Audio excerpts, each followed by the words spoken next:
Welcome to Until Saturday, your favorite college football podcast. I'm Damien Harris, holding it down. Chris and David, unfortunately, are not with us.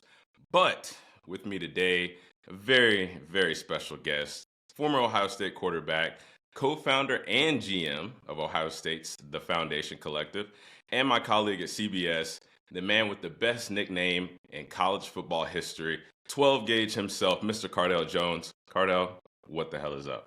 Oh, man. First and foremost, good morning, bro. Thanks for having me. I've been trying to get on the show for quite some time now. Thank you. We Thank finally you, made it happen. guys. Yeah, thank you for allowing me to grace you guys with my unbelievable presence. But I don't know, Dame. I'm just feeling a little bit short-ended on that intro. I was feeling it, and I figure in the state of my Buckeyes right now, getting ready for the national championship, you'd have threw in there a little bit of that national championship winning quarterback. But I guess we can say that for later. Hold on. Okay, so let me go back here, and we're gonna keep recording, Cam. So let me give my man the proper introduction. Not only, I mean, we're in the does spirits. he have. We'll get into that. Not only does Cardale have the best nickname in all of college football history, but he also has one of the most legendary CFP runs that we have ever seen, knocking off Alabama, knocking off Oregon, on the way to a national championship for the Ohio State Buckeyes. We have Cardale Jones, national champion. Cardale, how does it feel to not only to be a national champion, but to be sitting here about to watch Ohio State potentially win another one? How you feeling this morning?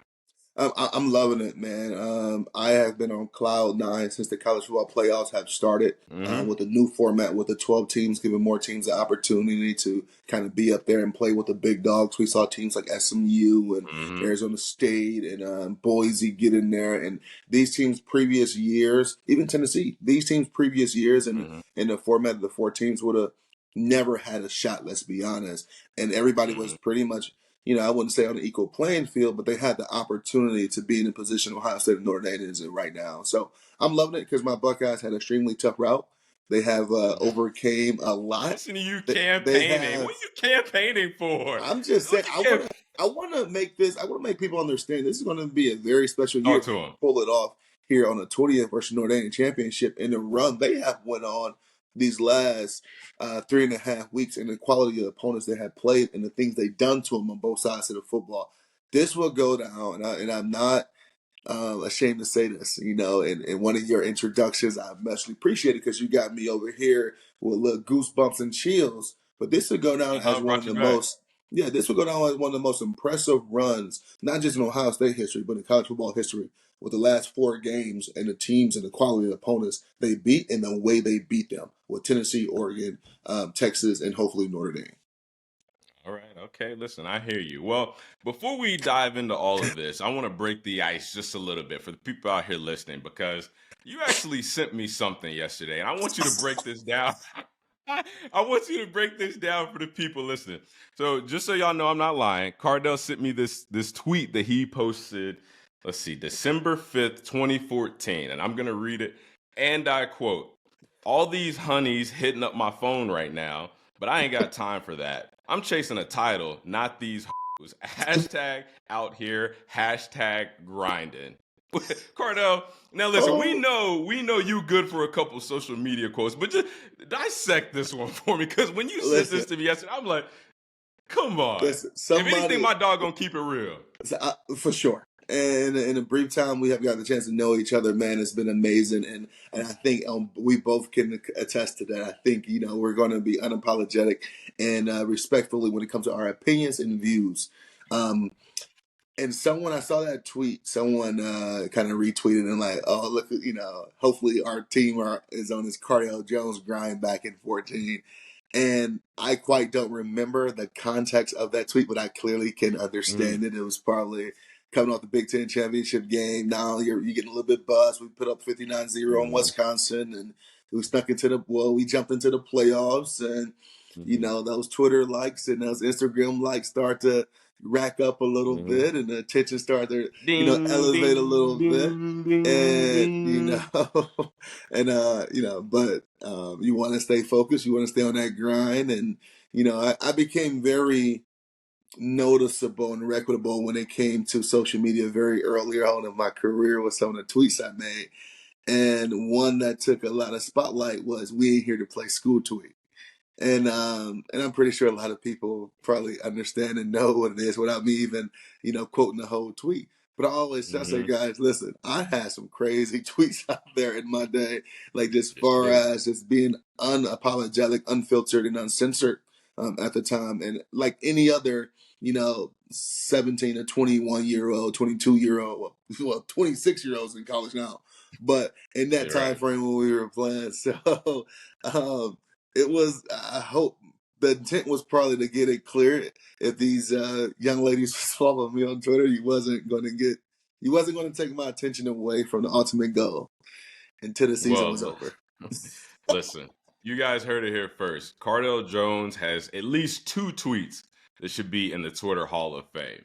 But moving on, Cardale, we both won national championship rings. Obviously, yours was in 2015 with Urban Meyer. And you guys had a stacked Ohio State team. You guys had Joey Bosa, Zeke, arguably one of the greatest college running backs of all time, Michael Thomas, like just a ton of dudes, a ton of talent. And now the Buckeyes have a chance to win their first ring since then. What did you make of the Cotton Bowl game that punched Ohio State's chances to the national championship?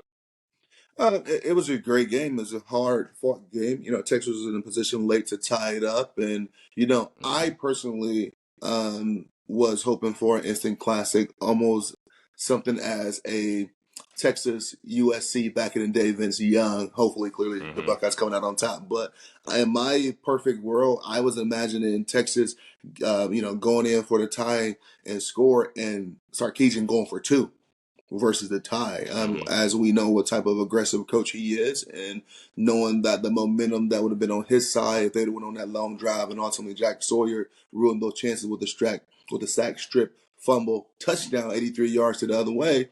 But it was a great game, and I think it showed that the dominance and the complete effort of Ohio State. One concern I have with Ohio State going into this game, and a concern usually sounds so balanced when I say I have a concern, but one thing Ohio State didn't do consistently all year, because they didn't have to do it all year because they always had explosive plays, was go on a 12 to 14, 16 play drive and punch it in the end zone, right? And they Mm-hmm. had two of those um, versus Texas. Texas does a great job of limiting big plays. You see, the limitations of Jeremiah Smith. They did a great job of making sure they had not just the Jim Thorpe Award winner on them, but some help at times to limit his big play ability. But Ohio State, my concern was pretty much answered at that point, where they went down on some of these key drives and punched it in the end zone. And the Mm-hmm. way they punched it in the end zone is a way of like complete dominance. It made me reminisce about the times when we played the national championship and how we punched it in the zone, long drive, and it's just something. And being a running back, it's just a demoralizing feeling being on the other Mm-hmm. side of that when they go on a 14, 15 play drive, and the last play is that running back running right through your face on a goal line, Mm-hmm. right? It just does something Mm-hmm. for you on offense, and it does something to them on defense. And Ohio State had two key scoring drives with that type of mentality. So I felt really good. I'm excited. Clearly, they advanced to the college football playoffs, but the way they did it was the most impressive part to me. Absolutely. Well, Carter, I want to ask, in your opinion, what has changed with Ohio State throughout the course of the season? Like what has allowed them to go on this run? Like, have you ever seen a team be able to flip the switch from the Michigan game, the circus that we saw on the field post game with Jack Sawyer and Michigan trying to plant their flag, to where they are now being one of the hottest teams that we've seen in college football in a long time? Like, in your opinion, what has changed? What has helped them flip that switch to get them to the national championship after losing the rival Michigan? I don't think it was more so of a flipping of a switch versus kind of refocusing. As we all Mm-hmm. saw, Ohio State was getting better each and every week, and whatever happened in that Michigan game, it happened, and they just continued to they found the way to get back on track. So I think it was more so of them getting back on track versus Mm-hmm. flipping a switch, because the great thing about the college football playoffs now is like, unfortunately, and this is no disrespect to the institution of the conference championship games and the history of Mm-hmm. it, but they're almost meaningless because there's no way teams from the Big Ten, SEC, and potentially next year even an ACC, because it happened this year, that if you play in that championship game, that you're not going to go to the college football playoffs, right? Mm-hmm. So even with the guys on the outside looking in, still had an opportunity to get in. Like Ohio State was one of those guys outside looking in when they didn't get to the Big Ten championship game. Tennessee with SEC as well. So I think the quality of these conferences is so good that you don't have to be a top two. You don't have to be the top dog in that conference anymore. A top two, just really be almost with those two conferences a top four. You know, with Ohio State having 4 representatives of the SEC, I mean, in the college football playoffs. So that is the great part about it, but it does downplay to me as a fan the importance of the rivalry of, rivalry week and all around college football. That week used to be more so win or lose. If you lose that game, your season was over, right? It usually, think about your time with Alabama and Auburn. Like, if you usually lost that game, it hurted your chances for the BCS or the college football playoffs, or potentially going to the SEC championship game. And same with Ohio State and Michigan.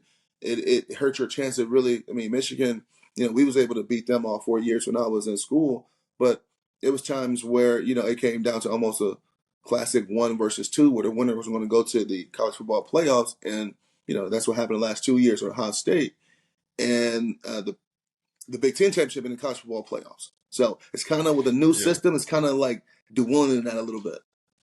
Yeah, no, you bring up a good point talking about rivalry week, because I'd actually mentioned this on our pod. We went on a live stream after the Cotton Bowl, and I was kind of talking about Notre Dame and their loss to NIU, and I compared it to when I was at Alabama and we lost to Auburn at the end of the season and during rivalry week, and they were the hottest team in the country at that time, and everybody was banging on the walls like, this Alabama team, their season is over. They do not deserve to be in the college football playoff. They don't, like, their season is done. They're over. Yeah. They wrote us all off. But fortunately, we were still able to get in, and we won a national championship that year. So you make a good point. You make a lot of good points. Was that Nick Marshall, quarterback?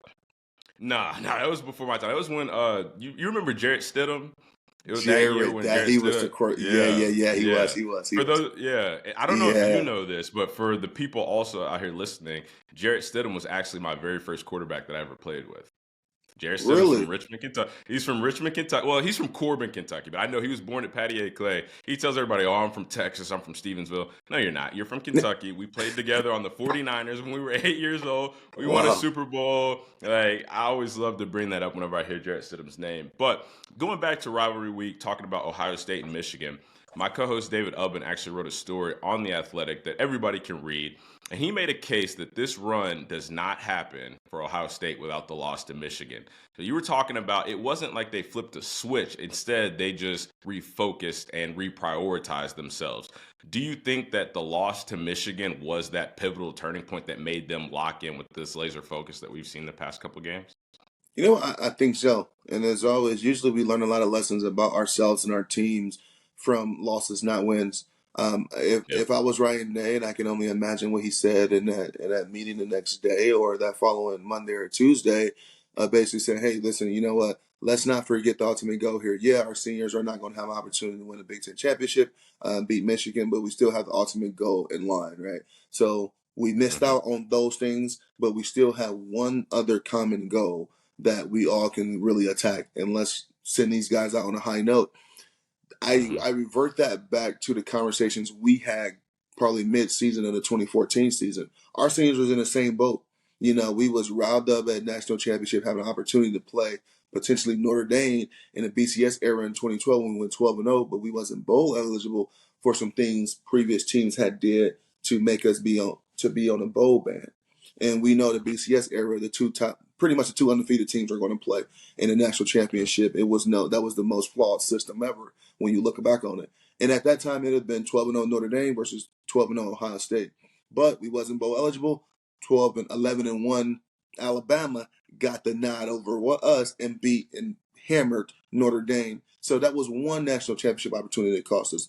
2013 wasn't a great team. We lost to, it was a good team, but we lost to, who would we lose to?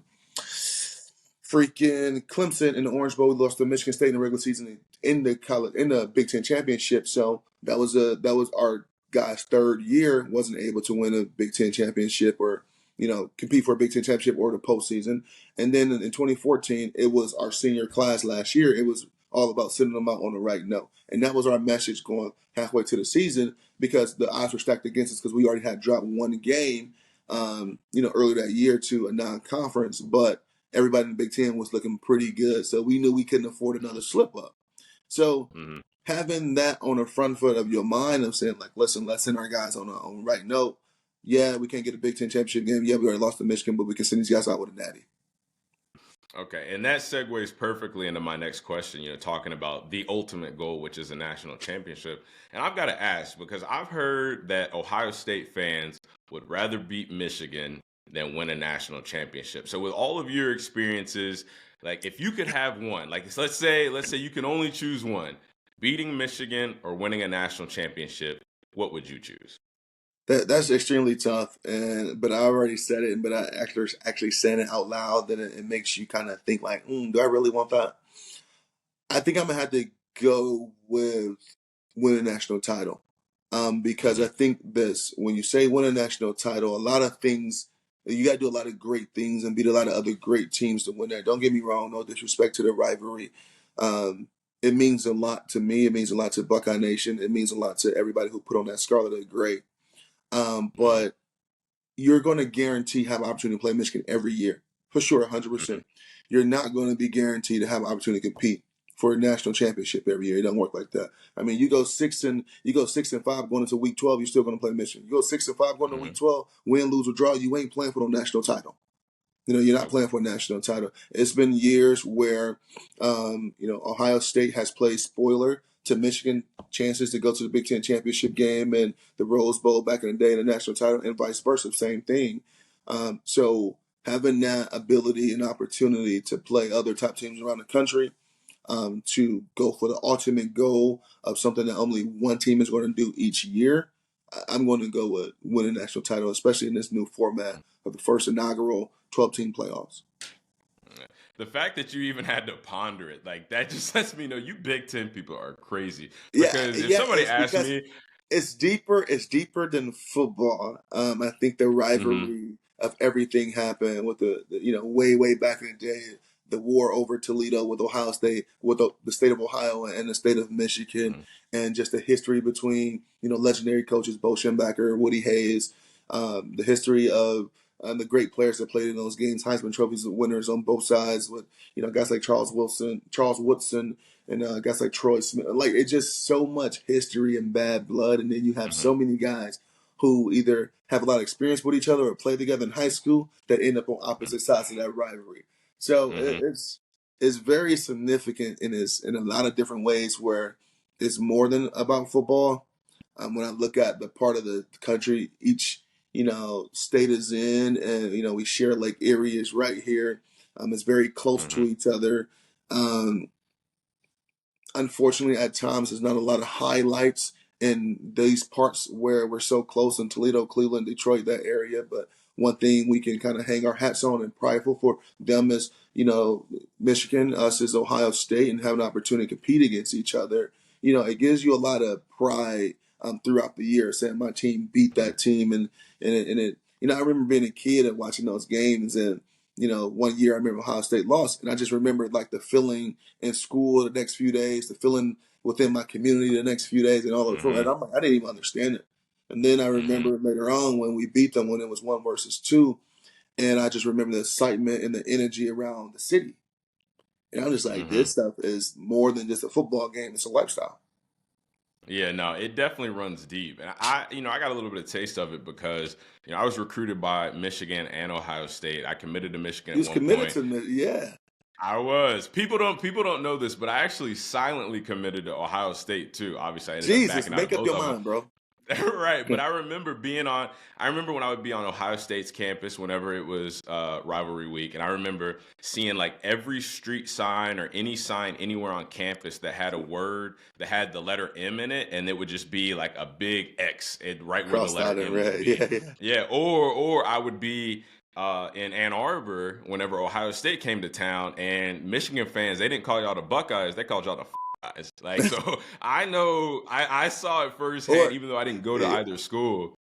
I Yeah, saw how or deep this even the rivalry simple fact of runs. people like when say, "Oh, you went to Ohio." I said, "No, I didn't." I said, "No, no, I went to Ohio State, Ohio, and Ohio State, two different colleges." And no disrespect to the Bobcats, but Michigan called us Mm-hmm. Ohio because it's Mm-hmm. like, oh, it's a sign of disrespect to them. Well, like, oh, you go Yeah. to Ohio. So when people know, I'm like, no, I didn't. No, I didn't. I went to Ohio State. Difference. Yeah, it run. Listen, man, people, it runs deep when it comes to Michigan and Ohio State. But let's change gears. Let's talk about one of the players, if not the player, that's made the biggest impact for this Ohio State team in this national championship run. Jeremiah Smith, who is just absolutely nothing short than sensational. I mean, in the words of Stephen A. Smith, this brother is box office. He's a superstar. He is everything. Get your popcorn ready. Now, I have gone on record by saying that Jeremiah Smith is the best wide receiver in college football, and I believe that, like point blank, period. Where would you rank him? Would you say that he's top five? Would you say he's top three? Could he be number one in your opinion? I mean, obviously, Ohio State has such a history of superstar receivers, all been coached by Brian Hartline, who's been a phenomenal position coach for the Ohio State Buckeyes. Where do you rank Jeremiah Smith right now? Like, not even where he will be in 3 years. Like, as of right now, where Oh. do you rank Jeremiah Smith all time? Right now, and it's tough when you say all-time greats of Ohio State history because you got to go back to some guys, guys like Chris Carter, Terry Glenn, David Boston Mm-hmm. Tegan, Junior, and Super Bowl MVP Santonio Holmes. You got to go back to guys like that, and then the recent guys have been on a tear. This past since Hartline has been recruiting and developing unbelievable talent, and even when I played Mm-hmm. with guys like Michael Thomas and Devin Smith, and the list goes on as well. But you can't forget about Terry McLaurin, Paris Campbell, um, Nope. freaking Garrett Wilson, Chris Olave, It goes on and um, on. and Marvin Harrison Jr. It's out of respect to those greats, current and a little bit, in the past. I can't put them in the top five yet, Okay. because they did it over a longer period of time. And I Mm-hmm. made this comment earlier. I think Jeremiah Smith is going to be one of the best receivers in college football history, not just Ohio State history, when his Mm-hmm. 3 years is up before he's draft eligible. But out of respect to the guys who played at an extremely high level for 3 or more years, I can't put him in the top five yet, but clearly the Mm-hmm. writing's on the wall that if he has halfway decent of a season this next year that he's had his freshman year, and halfway of that the following year, his third year, he's still going to go down as a top 2, 3 receiver in college football history because of the things he's able to do. But right now, more so out of respect for the other guys, and this is no Mm-hmm. disrespect to Jeremiah, Mm-hmm. not yet in the top five, but we're doing this show January 12th, 2026. Mm-hmm. He's going to be creeping in there.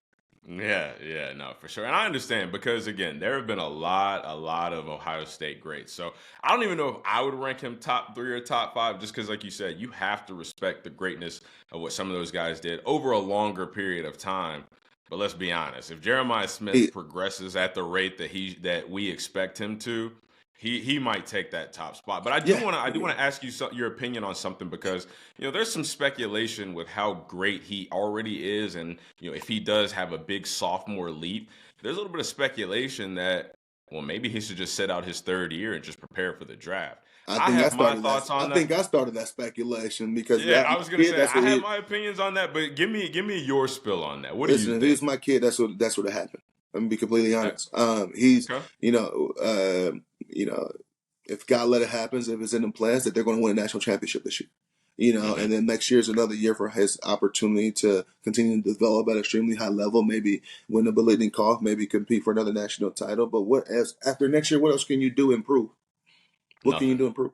Nothing. And this is and I know Buckeye Nation is going to be a little butthurt about this because we love our great players. We want to see them play here for 5 years. But realistically, um, this is a guy that's going to come here. He's going to get his degree. He's going to make great relations with the relationships with his teammates and coaches, and they're going to prepare him for the next level. After next Mm-hmm. year, if he continues to develop on the track he's on, he's going to be ready for the next level. And Mm-hmm. even with the limited opportunities he had in the Texas game, he still had a huge impact. Pulling Mm-hmm. 2, 3 guys away or attention on you. Every other play, every other pass play.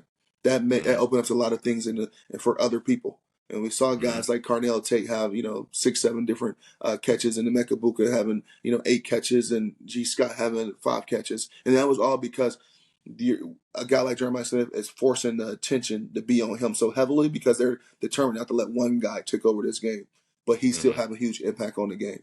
So people may Mm-hmm. look at his stat line and say, one catch, whatever it was, or 1 or 2 targets, but look at the things he's affecting on each pass play. So his Mm-hmm. effectiveness doesn't even have the ball in his hand. That's one thing I said about a guy named Ezekiel Elliott. What made him so good, he was just as great without the ball in his hand. So Mm-hmm. the effort, the attention that he created on play action passes, the way he blocked, the way he played without the ball in his hand, and Jeremiah Smith has some of those same characteristics on forcing you to make sure you know where he is every single snap. So Mm-hmm. that goes into the point of like this kid is going to be NFL ready sooner than later. Mm-hmm. One more year for me, for him, and then if he's my kid, I'd probably have him sit his 3rd year, pull a Jamar Chase, Yeah. and it worked really well for him. Yeah, hell, I'm almost ready to say just sit out the next 2 years because listen, I Selfishly, I can't say 2 years. I got to see him one more. yeah, you can't listen, but I can because I got no loyalty to Ohio State. I think this dude is NFL ready right now. Like if I was who has the Titans have the first pick. Like obviously they need a quarterback, but if you were a team that had the first pick and it's like, okay, do we need a quarterback? Can we go somewhere? I'm picking Jeremiah Smith right now. Like this dude is right. And it's not even like you can look at guys sometimes and just tell. Like I haven't seen Jeremiah Smith up close and in person, but when I see him on TV, this dude looks Yeah. like he almost looks like a mini Megatron. Like I He, mean, and what you're talking about with him, the way he affects the defense, he's pulling 2 and 3 guys, and they're all having eyes locked on him. It makes me think of like people don't know this now, like the kids who are just now watching football, but Calvin Johnson, I remember they played vice coverage on him on the goal line, and that's what it yeah. makes me think of. So, yeah, no, I think Jeremiah Smith obviously is NFL ready. Definitely needs to play next year just to, have another year under your belt, accomplish a couple more things. But yeah, this dude is NFL ready, and he does not need to get a lot of tread on his tires. Cardale, listen, I want to shine the spotlight on you a little bit, and then I want to transition that to Ohio State's quarterback or current quarterback and Will Howard, because you were thrust into a nearly impossible situation. JT Barrett went down in 2014 against Michigan.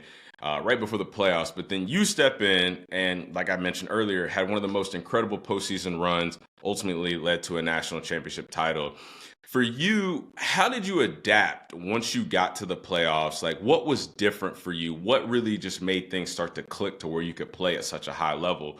Because when we talk about Will Howard, the current quarterback at Ohio State, he just looks like a totally different guy than we saw in the regular season as to what we've seen in the postseason. So, from your experience getting into the playoffs and adapting and having such a crazy run, how do you think what you saw maybe transitions to what Will Howard is seeing, what he's going through? Like, what is it about being in the playoffs for an Ohio State quarterback sometimes that just makes it click and then you just start playing red hot football?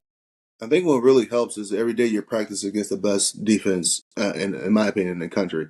Will Mm-hmm. Howard is fortunate enough to do that with the team now. I was fortunate enough to do that being on the scout team leading up to the 14 season and pretty much all through the 14 season where, many people don't know this. I was live on M scout team. Mm-hmm. And I feel like maybe the first 2 years of my career there, it was as a punishment because I had so many, I was on an emotional roller coaster when it came to on field or off the field issues and just, little stupid freshman things, late to class, controversial tweets and things like that. So it was semi as a Mm-hmm. punishment. But also when I started to get the respond from the defensive guys and my teammates because of how hard I was going in practice and trying to give them the most realistic look as possible, Mm-hmm. I started to really enjoy it. Like that was my game days, and ultimately it got me better because I would try my best to emulate whatever quarterbacks we was going against. And in particular, I remember we were playing against Illinois and I forgot who the quarterback was, but he was a guy who was big and mobile and strong. They was going through some quarterback ups and downs, like the third, maybe the second or third quarterback at that time. They was rotating just in different packages. And I was trying to run through guys' faces, and granted, they wasn't trying to kill me in practice, but it was, Mm-hmm. it was common for me to end up on the ground, or after I threw the ball, getting hit and things like that, or especially running the ball. Like, here's my time to get my payback on one of these guys and lower my Mm-hmm. shoulder. So having that mentality and going against these guys, and even though he's on scout team, I'm trying to perform at a high level because to me, this is my game reps, Right. and then transitioning to that being actually game time. I was always studying and watching film and having a mindset that I was a starting quarterback. One, I already knew I was just one snap away, especially with the style of play that we play and running the quarterback so much. So I still had to stay heavily engaged in our game plans and knowing what was going on. And two, our coaching staff, Tom Herman, Urban Meyer, our coordinator and the head coach, they were so big on mental reps, getting your mental reps. So for a lot of people who don't know, understand what a mental rep is, when the offense was going, so when the one offense was going, when we came together at the end of the practice, and JT's back there taking a snap, I'll be probably about 3 yards behind him, looking to the sideline, getting a signal, getting down in my stance, going through my pre-snap reads, going through my pre-snap checks, and when he said go, I'm going that full speed rep. Only thing I'm not doing is getting hit, and I'm about 3 yards behind him. So I'm very close because I'm trying to get the most realistic picture as possible. And if it's a pass or a run, I'm carrying out my fake. If it's a pass, I'm going through my reads. I may go somewhere, and then Tom Herman was amazing at this. If I went left, JT went right, or he checked it down, he stopped the film. Hold on, wait, Cardale, what did you see? Hold on, JT, why did you go here? Why did you go here? Boom, my explanation. Hey, I feel like I can get this. I like this matchup. Or hey, rotation here. Hey, I saw this guy come. Or hey, I threw hot. And it was Mm-hmm. times where always we was on the same page. And I think it helped me and JT where he probably didn't see one thing the way I saw it and vice versa. He was a guy Mm-hmm. I leaned on heavily coming back to the sideline during that 3 game stretch because I'm like, hey, what did you see? Hey, what did you see? Right? If I got the good results or bad results, hey, where were you doing? Just continue to stay engaged in that type of mindset. So that ultimately helped me transition to when, my number was called due to injury. And I think Will is at that point where, this is his last run. And all these guys, this is our last run. And I think what continue to help them continue to play at an extremely high level is one, they playing against and with the best players in the country. And two, the reps. You got to Mm-hmm. continue to get reps. You know how it is. The more you get those reps, the better you are. We see things that Will was not so strong at in the very beginning become his strengths. And we see things, those early mistakes that he was making, far as if it was a read or ball placements, those mistakes are pretty much minimal now when it comes to his decision making and his Mm-hmm. playing ability. And I think it's because they're, 16, 15 games into the season. This is most games, a college football team has pretty much ever played when it comes Mm-hmm. to, how long the season has become. Mm-hmm. Well, I think one of the most important things that you talked about, whether it's for you or Will Howard, just talking about practicing against the best defense every single day. And that's the way I felt at Alabama. I mean, I was competing against Minka Fitzpatricks, the Reuben Jesus. Fosters, the Marlon Humphreys, the Eddie Jacksons, the Deron Paynes, the Dalvin Okay, Tomlinsons, like okay, literally okay, the okay, list goes on and on. okay. But hold on, but Now you hold on, guys hold were on, hold on, wait, dogs. because You guys were I dogs. can, we were, Yeah. but I can say the same thing for you because I mentioned earlier you played with Joey Bosa. You Yeah. also played on the same team, Denzel Ward, Marshawn Lattimore, Malik See, Hooker, I don't Wiggins. claim those guys. I don't claim they were young guys. They were young pups. Yeah, Denzel, true. all those guys were young, but they were still great players. They was young. Well, yeah, But like yeah. you no, but you're absolutely right. I think about the guys I had to practice against. Eli Apple was a top 10 Mm-hmm. pick. Darren Lee was a top 10 pick. Joey was Mm-hmm. a top 5 pick. Von Mm-hmm. Bell still playing in the NFL as a safety. Tyvis Powell, MVP of the defensive championship game. Duran Grant. And the list goes on for the linebacker position. Young Raekwon McMillan. You absolutely right when it Mm-hmm. comes to just the quality of players at places like Alabama and Ohio State and who you're going against every day. It forces you to rise to the occasion.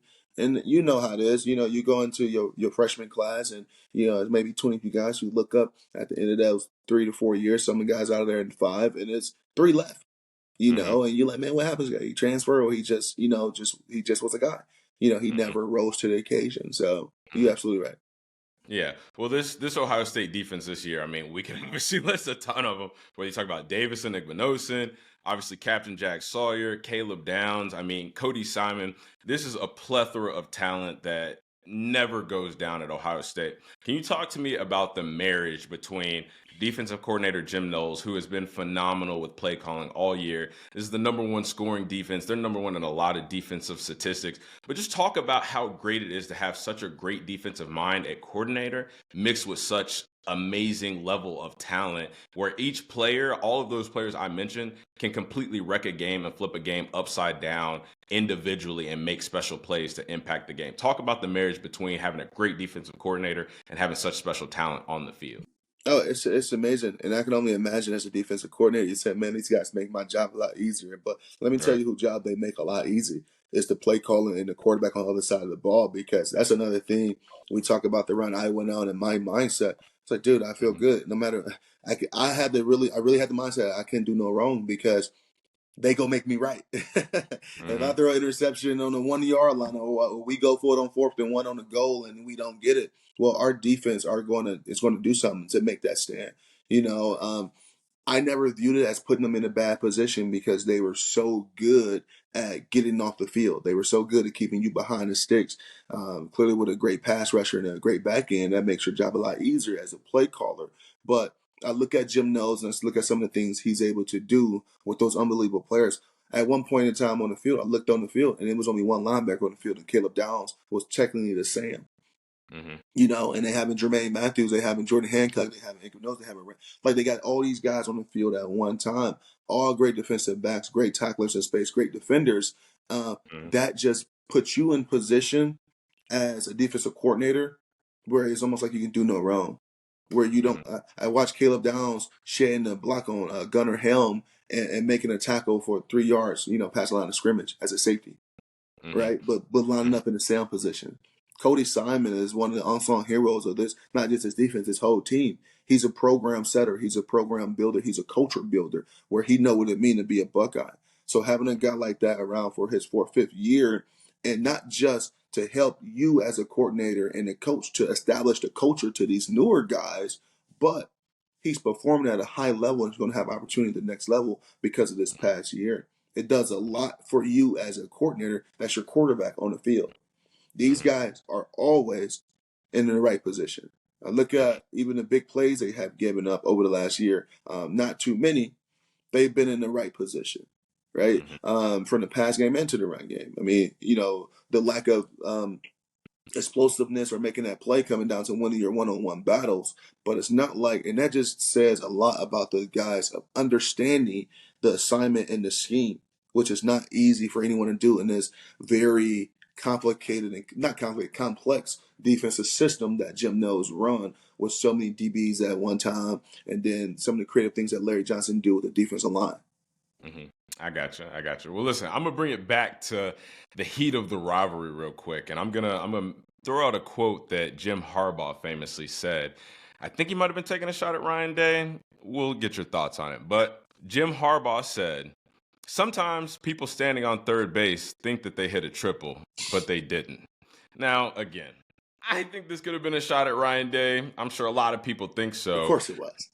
Of course it Of was, course it right? was. It Now let was me. when yeah, it was when Urban was transitioning and turning over the ranks to Ryan, and you Mhm. know, had a great recruiting class, and that was already there. One coming in and already you know, a team full of top recruits that you Mhm. know all under was quote all under Urban Meyer, and Mhm. now the new guys taking over all those guys. But you know, so of course he was. Well, in your opinion, do you think Ryan Day is validating himself now? Not just that he was put on third base as a pinch runner to go and steal home. Do you think that For he's sure, validating for himself sure, as somebody who is for getting sure. it done on his own?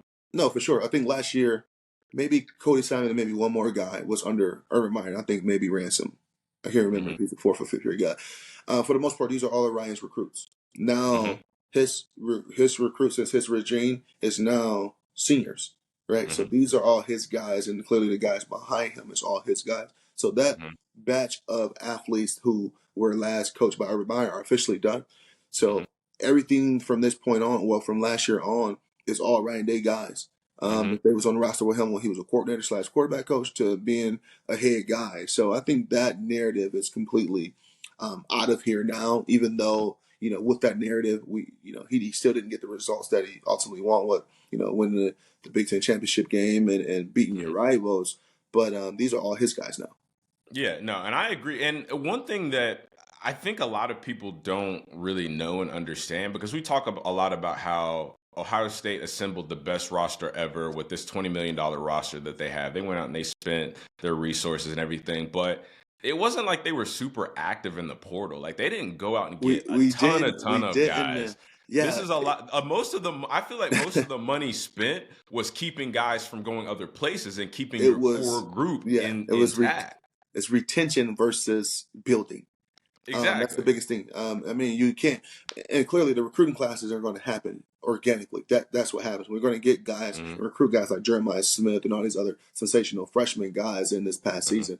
But when you talk about building a team versus retaining, we already had the major pieces. We just mm-hmm, added to that with guys like Caleb Downs and a few recruits that came in last year and Quinshawn Junkins. So, and clearly Will Howard. But for the most part, that majority of that roster was built on retention and having guys like Jack Sawyer and JTT and Ransom and all these guys go to the next level versus mm-hmm, transferring. And that's another thing I don't like, the narrative that people was thinking like, oh, Jack would have transferred if they didn't give him NIL. No, these guys had opportunity to go to the next level. These mm-hmm, guys are pure Buckeyes from, through and through. It wasn't like they wanted to go put on another college jersey. It mm-hmm, was, they were struggling with decisions of, you know, do I leave college, not have an opportunity to beat Michigan, not win a national title, not win the Big Ten to pursue my dreams in the NFL, mm-hmm, or do I come back? And I think the selling point of, hey, if the NFL financially is the motivation. Clearly, NIL can't compete with that, but let's take care of you in NIL. Let's mm-hmm, refocus on the ultimate goals here. We're going to have an opportunity. Look, if we get you back, we're going to have an opportunity to beat Michigan. We're going to have an opportunity to play in the Big Ten championship. We're going to have an opportunity to win a national title. Clearly, two of those things did not happen, but the NIL part was handled, and still going on this national championship run was handled. So it was more retention than building. mm-hmm. Clearly, we added pieces like any other team around the country each and every year, but these are all Buckeye guys. What is Ohio State's ultimate key to victory beating Notre Dame on next Monday for a national championship win?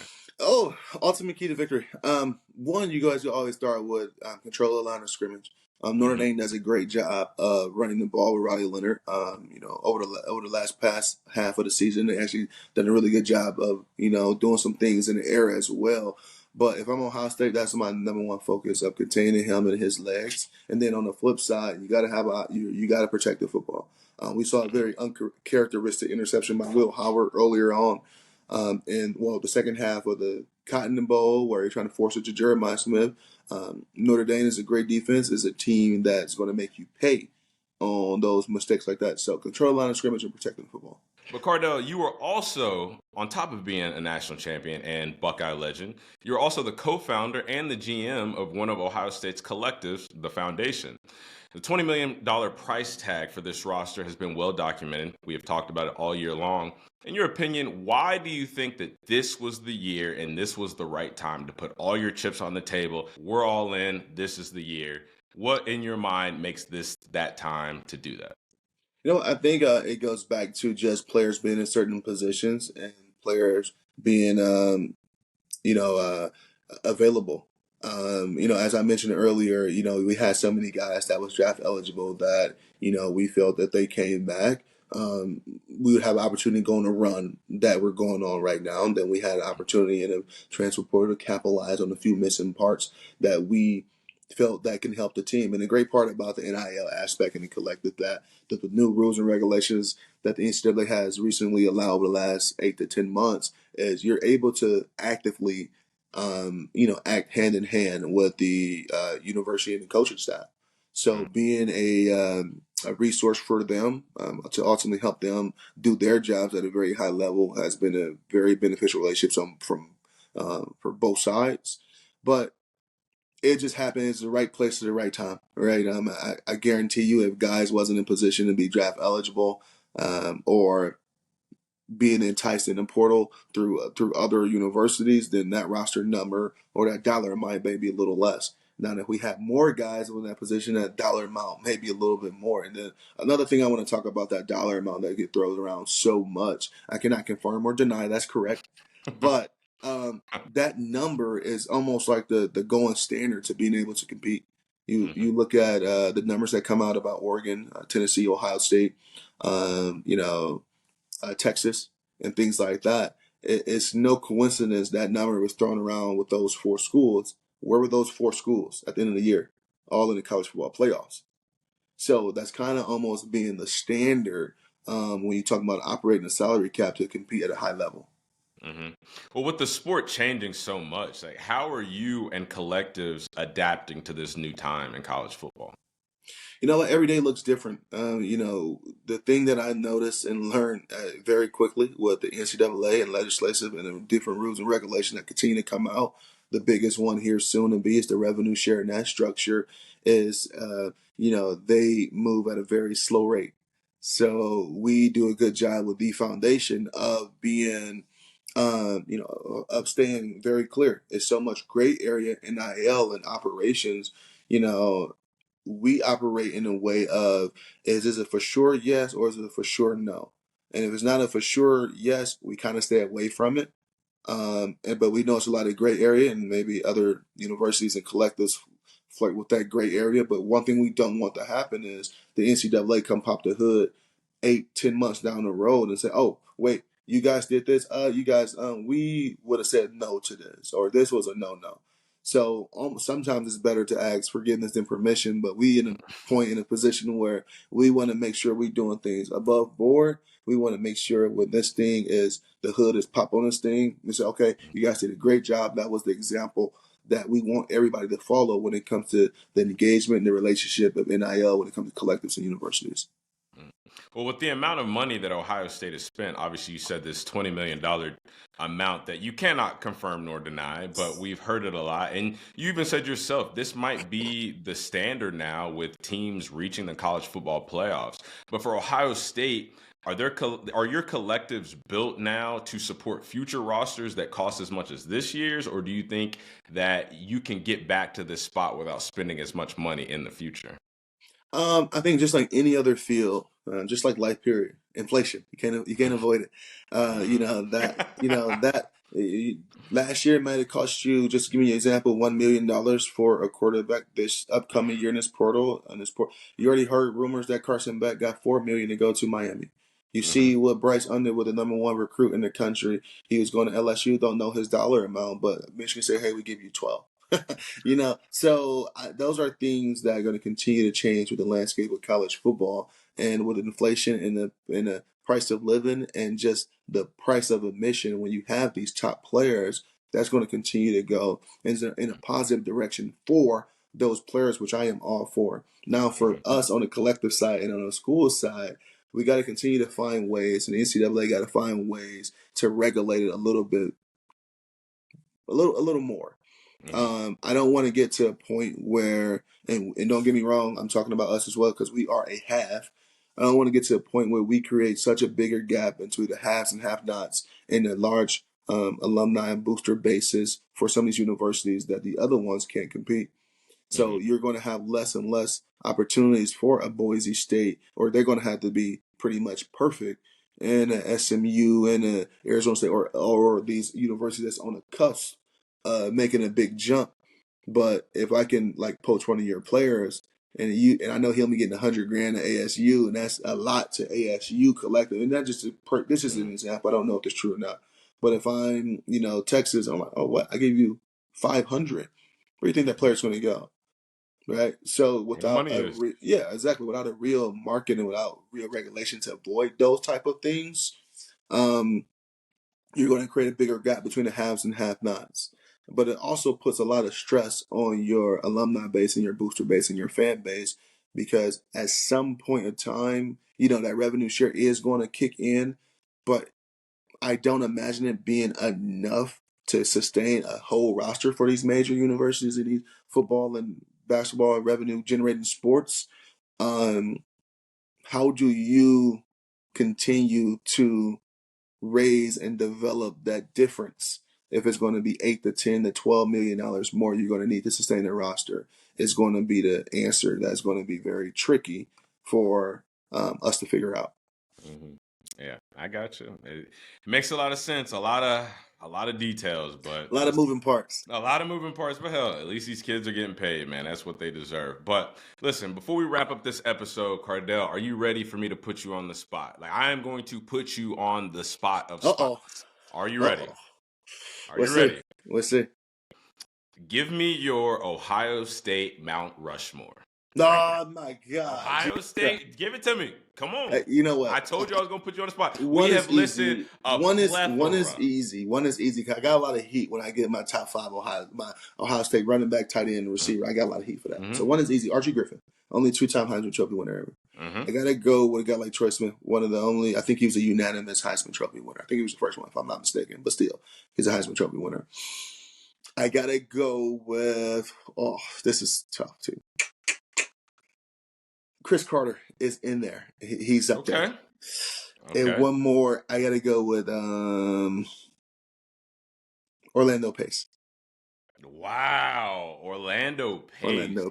That was tough. And I'm sorry, Eddie George, and I'm trying to figure out which one I want to go between Chris Carter and those three to put them in there. Mm-hmm. I gotta go with those guys. Orlando Pace, like this is another guy, like I said before, with Jeremiah Smith getting an example that sometimes we don't see the dirty work. Sometimes we don't see the impact a guy might not be having because he's not scoring touchdowns. And Orlando Pace is one of the most dominant linemen in all of college football history. Okay, that's a pretty sturdy Mount Rushmore right there. I think if I had to give mine, and this is without and before Ohio State fans and you even jump on my back. This is with me not having, like, I'm not a Buckeye, so I don't really have any loyalty. I haven't done all the deep digging on all the Ohio State greats. But for me, and I'm a little bit younger than you, Cardale, so I would have to go Archie Griffin again, 2-time Heisman Trophy winner. I gotta throw Zeke in there. Like, I absolutely have to. I gotta throw Zeke. I respect it. I have to. Like, so seeing what he did to my own Alabama Crimson Tide. I mean, obviously he did that against everybody, but when I watched him against Alabama, that was when I was like, yo, that was probably one of the only backs where I was like, I gotta run the ball like him. Like, he is that guy. I can agree with you on Orlando Pace. I probably, before having this conversation, would not have said that, but you make a really good case, not Pace. But again, somebody who does the dirty work, somebody who doesn't get all the recognition, but should, because not only what he did in college, but look at the NFL career that he had. And then fourth, oh man, number four. It's tough. It's tough. This is tough. And you know what? I'm going to say this answer. And again, this isn't going to be off of just like the all-time greatness of these guys. But this is another guy that whenever I was growing up watching him, like this was my like LeBron James of football. And it was Braxton Miller. I thought Braxton Miller. I forgot about B. Yeah, I thought B was phenomenal. Like when I watched him run the ball as a quarterback, like obviously he could spin it, but the way he ran the ball, then even being able to transition to receiver, I always think back to that whenever he was playing receiver, you guys were playing against Virginia Tech, and he had that sweep and he B button like that. Yeah. That took the cake for me. Braxton Miller. You're that guy. Like I remember I met him on an official visit, or no, I don't think it was my official, but it was a visit to Ohio State, and I met him, and that was one of the only times that I've met an athlete and been truly starstruck. Just like, yo, I can't believe I'm in the same room as you right now. Like, but again, there's so many Ohio State greats that you can't even. It's hard to pick because there's so many. But one thing I do want to ask you about, because this is something that I'm not even too familiar with, but a lot of people ask. My wife actually just asked me this when we were watching the Cotton Bowl. When it comes to the Buckeye stickers on the helmet, do you get more based on? Do you have to earn more? Is there a certain amount that they give out? Like how does that work? Because you see some guys with more than others. Some guys their whole helmet's covered. Sometimes it's half. Like explain that tradition. So every position is different. Like I know, for example, you get one per game. For sure, and you get 2 per Big Ten game. You're going to get 2 on there. But then, like for a defense guy, you may get 2 for a sack, you may get 1 for a tackle for loss, you may get 1 for a hurry, you may get 1 for on defense, you may get 1 for an interception or a pass breakup, you may get 3 or 4 for a touchdown, things like that. Okay. On offense, on the quarterback, I know we got one. You got 2 for explosive plays, 2 for explosive passes. I think 1 or 2 for a passing touchdown, maybe 2 or 3 for a rushing touchdown, and things like that. And then running back, it may be same thing for their explosive runs or receiving yards and stuff like that. So every position group has its own to get 1 or 2, and maybe you can get 3 in certain situations. All right, cool. I appreciate you breaking that down for me. Now I can go and tell my wife, like, listen, they got to earn them. They got to earn them. You got to earn them for sure. You got to earn them, sis. Well, listen, my man, 100 grand, national champion, Cardale Jones, bro. Thank you so much for coming on. Dude, it has been a blast talking to you, hearing about Ohio State's tradition, this legendary run they're on right now, and just breaking it all down with you. So again, thank you for coming on. And thank you guys for listening. Please consider subscribing to the podcast on Apple, Spotify, Overcast, wherever you listen to your podcasts. Leave us a review. Give us 5 stars. We want to know your thoughts about the pod. Check out our YouTube channel at youtube.com/Until Saturday. You can find the links to the newsletter, YouTube channel, everything in the show's description. From Cardale Jones, national champion, I'm Damien Harris, 2-time national champion. Okay. Chris and David will be back with us on Thursday with a special guest, and you guys are going to want to tune in. So thank you guys. We'll see you soon.